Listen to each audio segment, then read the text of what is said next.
అందరికి వందనాలండి, ప్రయోజనాలండి. మరి దేవుడి అవకాశం బట్టి మరి ఎంత అవకాశం ఇచ్చిన మరి లోకేష్ గారికి, ఆ తల్లి గారికి, కుటుంబ సభ్యులందరూ కూడా పేరు పేరును కూడా వందనాలు తెలియజేస్తున్నానండి. మరి ఎంత అవకాశం ఇచ్చిన మరి లోకేష్ గారికి నా హృదయపూర్వకమైన వందనాలు. మరి ప్రేమతో పిలిచి ఆహ్వానించి మా కుటుంబం కొరకు మార్పు మరి సమాధానం రావాలని దేవుడు నమ్ముకున్నాను, విశ్వాసంగా ఆయన కార్యం చేయాలని ఆశించారు. మరి ఆయన ప్రేమపూర్వక వందనాలు తెలియజేస్తున్నాను. అలాగే దేవుడిచ్చిన మహిమలు మనం పోగొట్టుకోకూడదు. దేవుని ఇష్టిలుగా దేవుని చిత్తం నెరవేర్చినట్టుగా మనం కనిపెట్టాలి. ఎలా కనిపెట్టాలంటే మన ఇష్టపూర్వకంగా నడవాలంట. దేవుని ఇష్టముతో ఉంటేనే ఆయన ఇష్టిలుగా మనం ప్రేమిస్తాడు. ఎలా ప్రేమిస్తాడంటే మనం జ్ఞాపకం చేసుకోవాలి. జ్ఞాపకం, దేవుడు ఉన్నాడని జ్ఞాపకం, కుటుంబం ఉందని జ్ఞాపకం, బిడ్డలు ఉన్నారని జ్ఞాపకం, తల్లిదండ్రులు ఉన్నారని జ్ఞాపకం. ఇలా చేర్చుకుంటే దేవుడు ఉన్నాడని జ్ఞాపకం చేసుకుంటే నువ్వు ఏ స్థితిలో పడిపోయావో, ఏ స్థితిలోనూ పడిపోయి నిలబడవో ఆ నిలబడే దేవుడు ఉన్నాడని, నిలబెట్టే దేవుడు రక్షకుడు ఉన్నాడని మనం ఒక్కసారి జ్ఞాపకం చేసుకోవాలి. ప్రియమైనరా, మనం అలా చేసుకుంటే దేవుని ఇష్టలుగా మనం ఉంటాం. మరి ఇందులో చిన్న మాట ఉంది, చెప్పాలని ఆశపడుతున్నాను. చూడండి, ద్వితీయోపకాండం చూడమ్మా. ద్వితీయోపకాండము 8.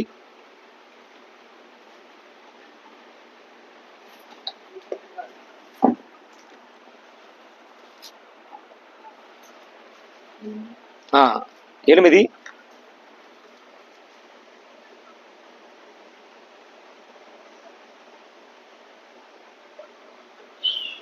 2వ వచనం చూడమ్మా.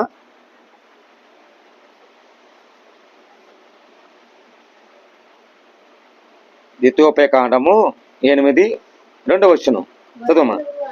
మరియు నీవు ఆయన ఆజ్ఞలను గైకొందవో లేదో నిన్ను శోధించి నీ హృదయములో ఉన్నది తెలుసుకున్నట్టుకు నిన్ను అనుష్ఠ నిమిత్తము అరణ్యములో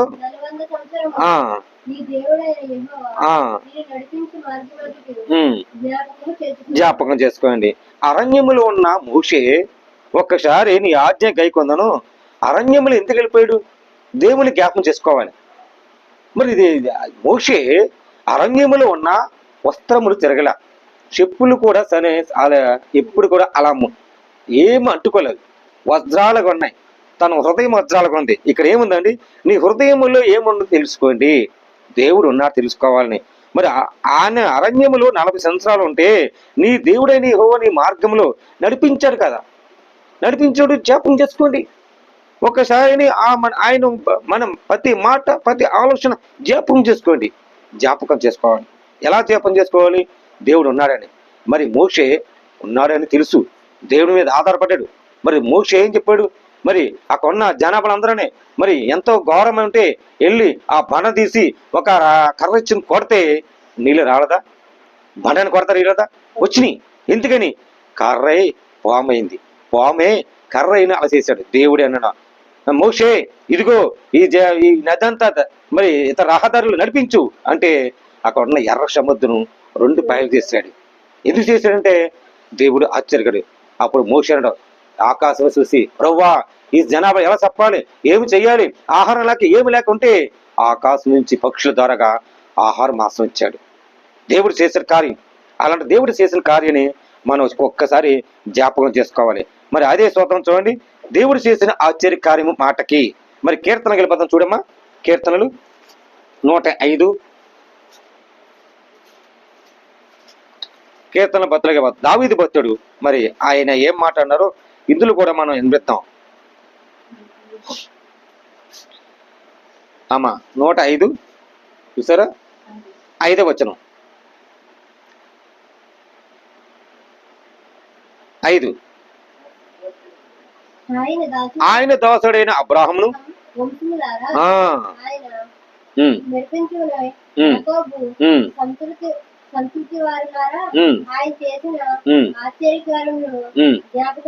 అక్కడ ఏముందండి? ఆయన దాసుడైన అబ్రాహామును వంశములారా, మీరు ఆయన ఏర్పాటు చేసుకుని యాకోబు సంతానములారా, ఒక్కసారి మీరు జ్ఞాపకం చేసుకోండి. ఆయన చేసిన కార్యము జ్ఞాపకం చేసుకోండి. ఈ రోజుల్లో మనం జ్ఞాపకం మర్చిపోతున్నాం. ఎలా మర్చిపోతున్నాము? చేసిన కార్యములు, చేసిన నోటి తీర్పులు ఆయన ఒక్కసారి మనం జ్ఞాపకం చేసుకోవాలి. నీ నోటి మాటలు తీర్పు ఉంది, నీ విశ్వాసం ఉంది, ప్రేమ గలవాడు, సత్యమంతుడు, దేవుడు ఉన్నాడని తెలుసుండే ఎరుగైనట్లుగా ఆయన నామములో ప్రార్థిస్తున్నామా లేదా? ప్రార్థనతో మన పట్టుదల ఉంటున్నాం లేదా? ప్రార్థన ఏకవించి ఉంటున్నామా? కుటుంబం అంతా ఏకరీతి ఉండాలంట.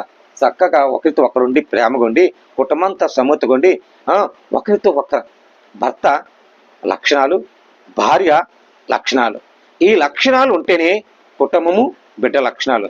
ఈ బిడ్డల లక్షణాలు అంటే తల్లి కూడా జ్ఞాపకం చేసుకుని ఏం చేద్దంట, ఓహో నా బిడ్డలు ఎంత ఆత్మీయులు ఉంటున్నారు, నా కుటుంబం ఎంత ఆత్మీయులు ఉంటున్నారు మరి అని ఆవిడ సాక్షిపూర్వకంగా సాక్షి విశ్వాసాలుగా దేవుడు చేసిన మేలుని బట్టి అని ఒక విశ్వాసంలో ఉంటాం. ఆనాడు మరి దేవుని చేసింది మనం ఉండాలి. ఒకసారి జ్ఞాపకం చేసుకోవాలి. ఒక విశ్వాసరాలు మరి ఏమనుకోకూడదు. ఒక విశ్వాసరాలు బాగా ప్రార్థన చేసేదట. ప్రార్థన చేస్తే భర్త కొద్దిగా డ్రింక్ అలవాటు ఉండి కూర్చోడంట. ఏమన్నవాడు కదట. భార్య మరి సూటి మాటగా అన్నా ఏమన్నా ఏమి భార్య అస్సలు ఏమన్నది కాదు. మౌనంగా ఉండి అందరితో ప్రేమగా ఉండి విశ్వాసరాలుగా ఉండి ప్రార్థన చేసుకుంటే అప్పుడు భర్త వచ్చి, నీ దేవుడు యెహోవా అన్నా కదా, ఎంతో శక్తిమంతుడు అన్నా కదా, నీ దేవుడు పరిశుద్ధ దేవుడు అన్నా కదా, ఎంత గొప్పవాడు ఏంటో నీకు చూడాలి అని తను మూలుకుంటే భర్త అప్పుడు భార్య ఏమనలేదు. అవును, నా దేవుడు ఆయన మధ్య ఉన్న దేవుడు, ఆయన సర్వ అధికారి దేవుడు, శక్తిమంత దేవుడు అని విశ్వాసిస్తూ భార్య చెప్తే, సరే నీ ఎంత శక్తిమంతుడు దేవుడు ఏంటో ఇదిగో ఈ ఉంగరం తీసి నువ్వు జాగ్రత్త పెట్టు అంటే ఆ భార్య వెళ్ళి ఆ బీరులో పెట్టిందట. పెట్టి మరి ఆ తీసుకుని అక్కడ ఎక్కడ పెట్టిందో భార్య పనిచేసుకుంటుంది. ఆ ఉంగరం తీసుకు ఇది పర్వతం చేస్తుంది, ప్రార్థన ఆవు చేయాలి, ఏదో లేక మన ఆటంకలు పెట్టాలని ఆ ఉంగరం తీసుకెళ్ళి గోదావరిలోకి వెళ్ళి పడేసాడంట భర్త. పరాత్నంతో అప్పుడు వచ్చేసాడు. ఒకరోజు గడిచింది, రెండో రోజు గడిచింది. సరే నువ్వు అంతమంది ప్రార్థన చేస్తున్నావు కదా, నేను మొన్న నీకు ఉంగరం ఇచ్చాను కదా, ఆ ఉంగరం ఒకసారి తీసురా అంటే సరే అని అలాగే తీసుకొచ్చింది. వీలు పెట్టింది, నేను తీస్తాను ఉండు, నాకు కంపెనీకి అయిపోతుంది. ఏంటి ఇది ఉంగరం? అవునండి, మీరు నాకు ఉంగరం ఇచ్చారు కదా, భద్రతంగా దాయమని బీరు పెట్టారు కదా, ఆ ఉంగరం తీసుకొచ్చి ఇదిగోండి మీ ఉంగరం అంటే ఏమిటి, ఈ ఉంగరం నీకు ఎలాగొచ్చింది ఏంటి, అసలు విచిత్రంగా కాపాడతలేదు అంటే అప్పుడు భార్య అందా, ఏవండి మీకు చేపలు అంటే చాలా ఇష్టం కదా, 4 చేపలు తీసుకుని పెద్ద పెద్ద చేపలు తీసుకుంటే ఒక ఆవిడ వచ్చింది, చేపలు అంటే నేను వెళ్ళి కౌరప్పి తీసుకొచ్చాను, అందులో చేపలు కోస్తుంటే ఆ పొట్టలోను ఉంగరం ఉంటుంది, ఆ ఉంగరం చూసి అయ్యో ఇదేంటి మా ఆయన ఉంగరంలాగా ఉంది అని చూశాను, ఆ ఉంగరం తీసుకొచ్చి బీరులో పెట్టాను. అప్పుడు అన్న నిజమే, నీ దేవుడు సర్వశక్తి గల దేవుడు, నీ దేవుడు మాట ఇచ్చేయండి, మాట తప్పుడు వాడు కాదు, ఆయన సర్వశక్తి గలడు అని అప్పుడు నమ్మడు, విశ్వాసించాడు. భర్త ఏం చేయాలంటే, ఇదిగో ఈ రోజు నుంచి నేను మానేసేస్తున్నా, ఈ తాగుడు విడిచిపెట్టేస్తున్నా, ఇంకా నేను ఆ విషయం ఎత్తను, నేను ఆ విషయం జోలికి వెళ్ళను, నేను మారిపోతున్నా అని తన భార్యని పౌగులించుకుని తన ప్రేమతో అత్తుకుని నేను మారిపోయా. నీ దేవుడు సర్వశక్తిగాడు, మామూలు వాడు కాదు, అయ్యో ప్రపంచానికి ఆయన వెలుగని దేవుడు, చీకటిని వెలుగుని ప్రేమించినవాడు, అలాంటి దేవుడిని నేను నమ్ముతున్నా అని భర్తల హృదయం మార్పు ఎలాగొచ్చిందండి. భార్య అంట తన ఇంటిలోకి ఇళ్ళకి స్త్రీకి జ్ఞానంతో తన ఇల్లు ఎలా కట్టుకుందో, తన జ్ఞానంతో కట్టుబట్టుకుని తన భర్తతో ప్రేమతోను మార్చుకుని తన ప్రేమతో ప్రార్థనతో శక్తిమంతం వేసిందంట. ఇదే దేవుడు చేసిన కార్యం. చూడండి ఏమంటాయండి, జ్ఞాపకం చేసుకోండి.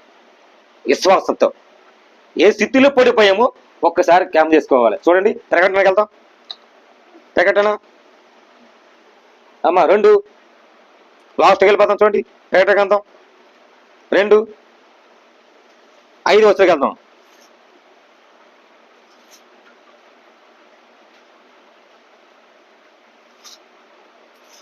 ప్రకటన 2:5 వచ్చిన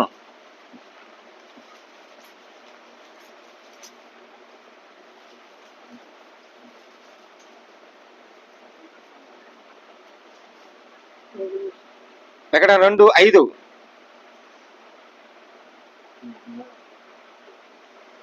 చెప్పమ్మా.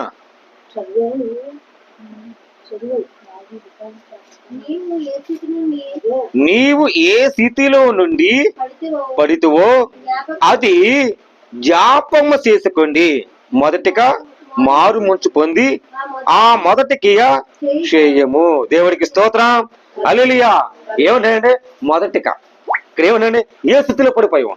మారు మనసు అంట, అంటే పశ్చాత్తాపడతాం, మార్పు రావాలంట. మార్పు వస్తే ఇక్కడ ఏమందండి, అది జ్ఞాపకం చేసుకోండి.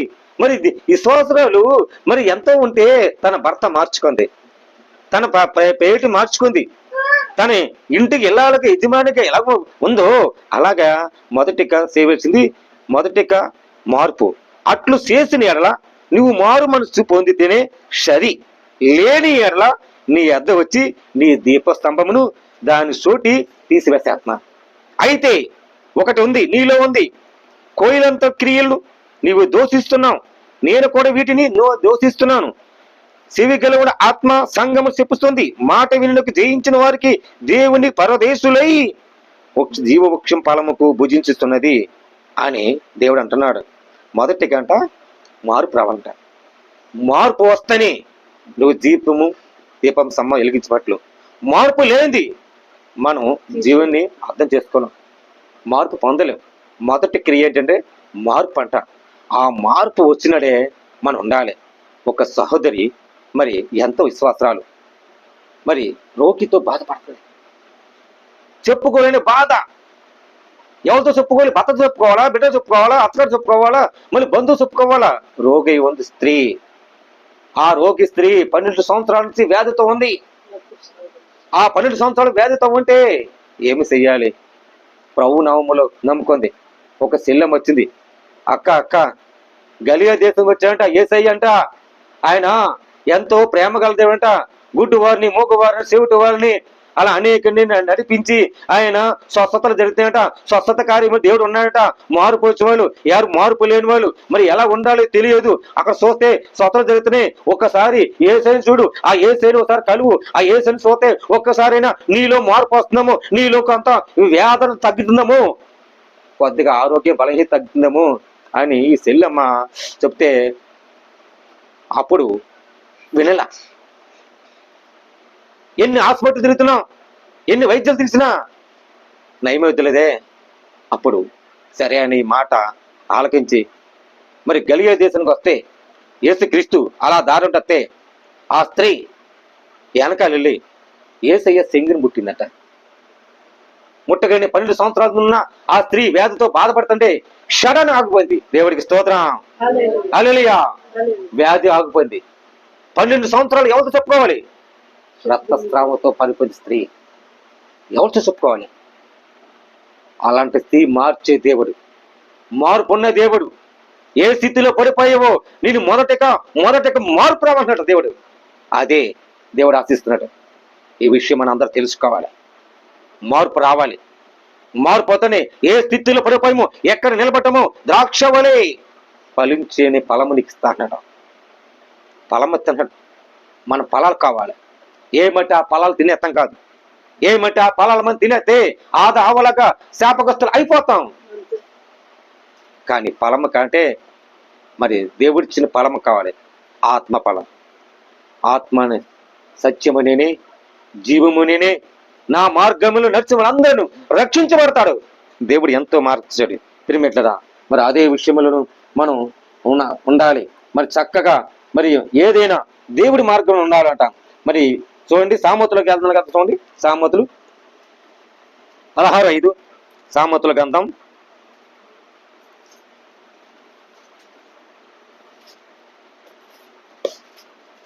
16 ముగించేద్దాం. ఈ మాట ముగించేద్దాం. 5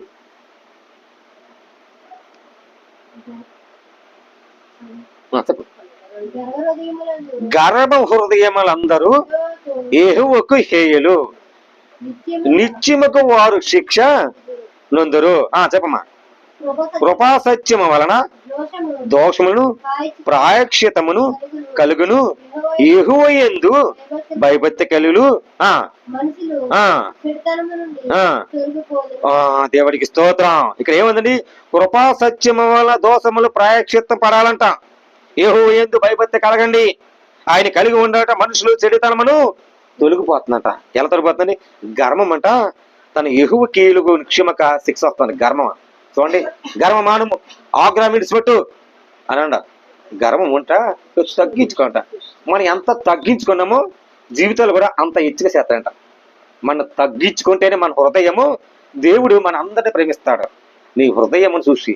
కానీ మనలో ఉన్న మార్పు రావాలంటే, మనలో దేవుడు ప్రేమ పట్టాలంటే నువ్వు పట్టుకో దేవుని. ఆయన పట్టుకో, దేవుడు నిన్ను పట్టుకుంటాడు. ఆయన ప్రేమించు, నిన్ను హత్తుకుంటాడు. ఆయన సర్వశక్తిగా దేవుడు, ఆయన నిన్ను ఆదరిస్తాడు, ప్రేమిస్తాడు. మనం పట్టుకోవాలి దేవుని. పట్టుకొని ఆయన అమరించాలి.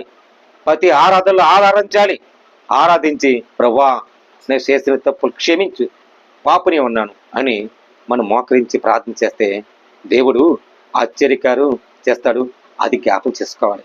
ఆ జ్ఞాపం చేసుకుంటే ఏ స్థితిలో పడిపోయో ఆ స్థితిలోనే లెగదీసే దేవుడు ఉన్నాడని, సత్యమంతే దేవుడు ఉన్నాడని మీరందరూ జ్ఞాపం చేసుకోవాలి. ఇది విషయం తెలుసుకోవాలని ప్రభు పేరట మీరందరికీ పేరు పేరును కూడా వందనాలు తెలియజేస్తున్నాను. దేవుడి మాటలు దీవించి ఆశ్రయించను కాక ఆమేన్. ప్రార్థన చేద్దాం. అందరు కొలు మూసుకోండి, ప్రార్థన చేద్దాం. అందరినీ ఒక్క 5 నిమిషాలు దేవుని స్తుతించండి, ఆరాధించండి. మన మధ్య ఉన్న దేవుడు మనం ఒక్కసారి జ్ఞాపం చేసుకోవాలి. జ్ఞాపం చేసుకొని దేవుని లోబడి ఉండి ఆయన పక్షముగా మరి యేసయ్య మిమ్మల్ని చూస్తున్నాడు, యేసయ్య మిమ్మల్ని ప్రేమించాలని, యేసయ్య మిమ్మల్ని ఆరాధించాలని, యేసయ్య మిమ్మల్ని నడిపించాలని మరి ఆయన గొప్ప సంగతులు మరి ఆయన ఒక్కసారి మనం తెలుపు చేద్దాం. స్తోత్రం స్తోత్రం స్తోత్రం స్తోత్రం. హల్లెలూయా హల్లెలూయా హల్లెలూయా హల్లెలూయా హల్లెలూయా. యేసయ్యా నాయనా ఈ పాపని క్షమించి ప్రభా, అయా ఘోర పాపములుండి పైన ప్రభా, నాయన ఈ శ్రమ కాలములను, ఈ శ్రమ దినములు ప్రభా, అయా ముంగించిన ప్రభన రాబోయే కాలంలో శ్రమ కాల ప్రభా, నాయన దినదినం ప్రభా నిన్ను ఆరాధిస్తున్నాం. నువ్వు తప్ప మాకు ఎవరు లేరయ్యా, నువ్వు తప్ప మాకు ఎవరు చోటు లేరయ్యా. నువ్వే మాకు ఆధారము, నువ్వే మాకు దిక్కు, నువ్వే మాకు సర్వశక్తిగా దేవుడు ప్రభా. నీ కృప కావాలయ్యా. నీ కృప లేని ప్రభా నేను జీవించలేనయ్యా. నీ కృప లేని ప్రభా నీ బతకలేనయ్యా. నువ్వు కావాలయ్యా. శక్తిమంతుడా, బలవంతుడా, ఈ కుటుంబాన్ని కంచెవేని ప్రభాన అయ్యా ప్రభా. లోకేశ్ కుటుంబాన్ని కంచెవేని ప్రభా, మార్పు తీసిన ప్రభా. తల్లి గారి ఆరోగ్యం విషయంలో, బీపీ షుగర్ విషయంలో కంచె వేసి నీ పరిశుద్ధాత్మతో అభిషేకించి గురిలేసిన కాక అయా గొప్ప కార్యం చేసిన ప్రభా. ఈ కొన్న బిడ్డలందరూ రక్షించండి, కాపుదల భద్రచండి. ఓ శిల్లపరపర ప్రభా పరిశుద్ధాత్మతో అభిషేకించి కంచెవేని ప్రభాన అయా నీ శక్తిమంతుడా, బలవంతుడా, గొప్ప కార్యం చేసిన ప్రభా. అయా నేనా మా కోసం ప్రాణం పెట్టావు, మా కోసం త్యాగం చేసావు, మా కోసం శిక్ష పాత్రలుగా ఉన్నావు తండ్రి. నాయన మేము చేసిన అపరాధులు, మేము చేసిన శిక్ష దోషములు మమ్మల్ని క్షమించు తండ్రి. నాయన ఏ పాపము ఉబ్బు లేకని, ఏ పాపం దోషం లేకని నాయన మమ్మల్ని క్షమించి మీ దాసులుగా ఉన్నాం, మీ బిడ్డలుగా ఉన్నాం, మీ అధ్యక్షులుగా ఉన్నాం. మయ్యా మీలో ఉండాలని, మీలో నడవాలి మేము ప్రార్థనగా చేస్తున్నాం. ఈ బిడ్డలను దీవించండి, ఆశ్చర్యించే ప్రభాన. అలాగే ప్రభా లోకేష్ గారి ప్రభా ఆరోగ్య విషయంలో ఆయన మార్పు సమాధానం ఒక్కసారి గ్యామేసుకుని తట్టండి, ముట్టండి అయ్యా. ఏ స్థానంలో లైఫ్ వచ్చి దురాత్మ తీసివేసిన కాక నాయన ఇప్పుడే ముట్టని ప్రభా. లోకేష్ ముట్టని ప్రభా, దురాత్మ తీసిన ప్రభా, అయ్యా చెడు మార్గంలో తీసివేసిన ప్రభా. అయ్యా సత్యమని ప్రభా, అయ్యా చెల్లెమని ఆరోగ్యం మంచి ఆరోగ్యం తెచ్చిన ప్రభా, నీ సహాయం తెచ్చిన ప్రభా. తల్లి గారి ఆరోగ్యం దీవించి ఆశ్రయించండి. చక్కని కుమార్తెలు దీవించండి. చదువులో జ్ఞానము, చదువులో భవిష్యత్తు, చదువులు ఉపదేశం నడిపించి గొప్ప వరాలను ప్రభా. అలాగే సహోదరుని ప్రభాన దీవించే ప్రభా. అయ్యా ప్రభాన ఆ అత్తయ్య గారు దీవించి ఆశ్రయించి ప్రభా. పిన్ని గారు దీవించండి, ఆశ్రయించి ప్రభా. ఆ పిన్ని గారి ప్రభా మంచి ఆరోగ్యాన్ని, బిడ్డల విషయంలో అయ్యా భవిష్యత్తు ఇవ్వండి. అయ్యా అతి త్వరలో ప్రభాన మంచి కార్యమును అదికి మేలు నడిపించండి ప్రభా. గొప్ప సాక్ష్యం నిలబెట్టుకొని సహాయం తెచ్చబో. ఈ చిన్న ప్రార్థన ఆలకించి పరలోక సాక్షిగా, పరలోక దీవులు, మహిమలు, ఘనత, ప్రవాహములు నడిపించి ప్రభా. వీళ్ళ కుటుంబంతా ఆశ్రయించినాక వీళ్ళ కుటుంబం దీవులు, మహిమలు, గణపరిచి ఎత్తు ప్రభా. ఎలాంటి ఎత్తెత్తుముఖం, ఎలాంటి దోషములు లేకని తీసివేసి నీ పరిశుద్ధ స్థలములుగా, నీ పరిశుద్ధ నివాసము, నీ పరిశుద్ధ ప్రభా ఈ గృహములు కంచి వేసి భద్రత ఉంచమని క్రీస్తు యేసు పరిశుద్ధాత్మ పెట్టములు వేడుకుంటున్నాం పరమ తండ్రి. ఆమేన్. యేసురత్నమేజం, శ్రీరత్నమేజం, యేసురత్న సంపూర్ణతో విజయమతోను కాక అపాయమ నాశనం కలను కాక. ఆమేన్ ఆమేన్ ఆమేన్. హల్లెలూయా హల్లెలూయా హల్లెలూయా. అందరికి వందనాలండి, అందరికి వందనాలమ్మా, అందరికి వందనాలు.